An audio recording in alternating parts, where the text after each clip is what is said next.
Lempke. I'm the senator from the 1st District, which includes all of South County and a little bit of South City.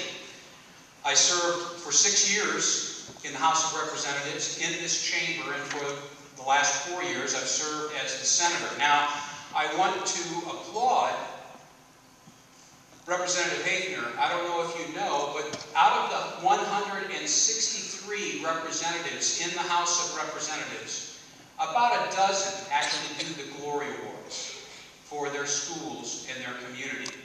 And I am pleased that this was actually a function that was actually started by a representative from South County some 20 years ago.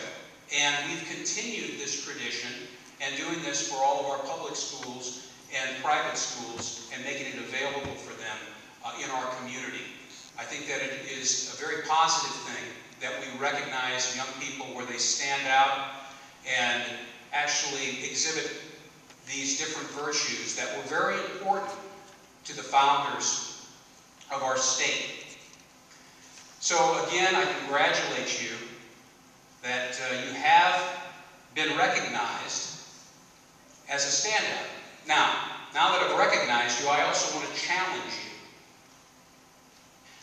One of my favorite things to do, and I actually participated in a Eagle Scout ceremony at your parish not long ago. And one of my favorite lines within that ceremony is when they say to the young men, by the way, only 2 to 3% of Boy Scouts go through the whole process and become Eagle Scouts. But they say to those young men, you are now marked men. For the rest of your life, you're going to be held to a higher standard. When somebody looks at your resume and sees that you're an Eagle Scout, they're going to expect a lot out of you. And that bears itself out when you look at the leaders within our community, our political leaders and other leaders. Many of them have been Eagle Scouts. Now, I would say to you that are being recognized here today and receiving a Glory Award, that this is just the beginning. You are going to be marked men and women. People are going to expect a lot out of you.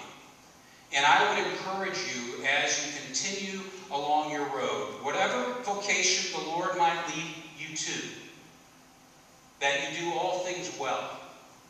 Because when you do all things well, that will be a blessing to you. It will be a blessing to your neighbor, to our community in South County, to our state, and to our nation. So, I ask you, let me ask you a question. How many whose favorite subject is history? Anybody in the room like history?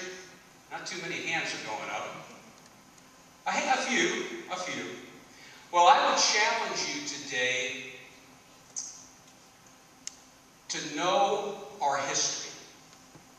I can't think of another time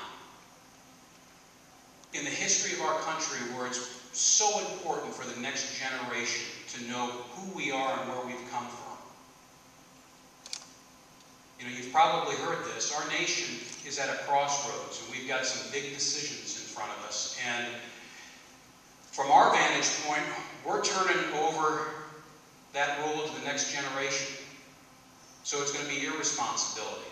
You know, it was rumored that as Benjamin Franklin left Constitutional Hall, he was stopped by a woman on the road and said, "What type of government have you given us, Mr. Franklin?"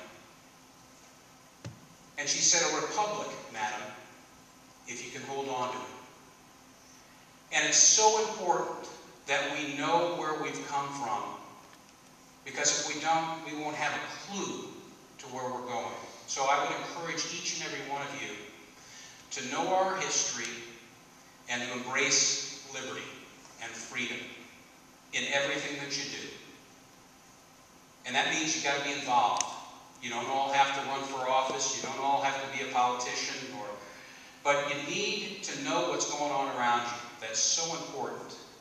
Be engaged. Know who those people are that want to represent you in Jefferson City, Washington, D.C. It's so important.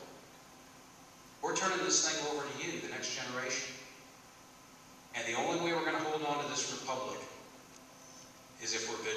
So I applaud you again today, and I ask that you would be a blessing to each other and to your families and to your parents, and continue to do all things well. Thank you.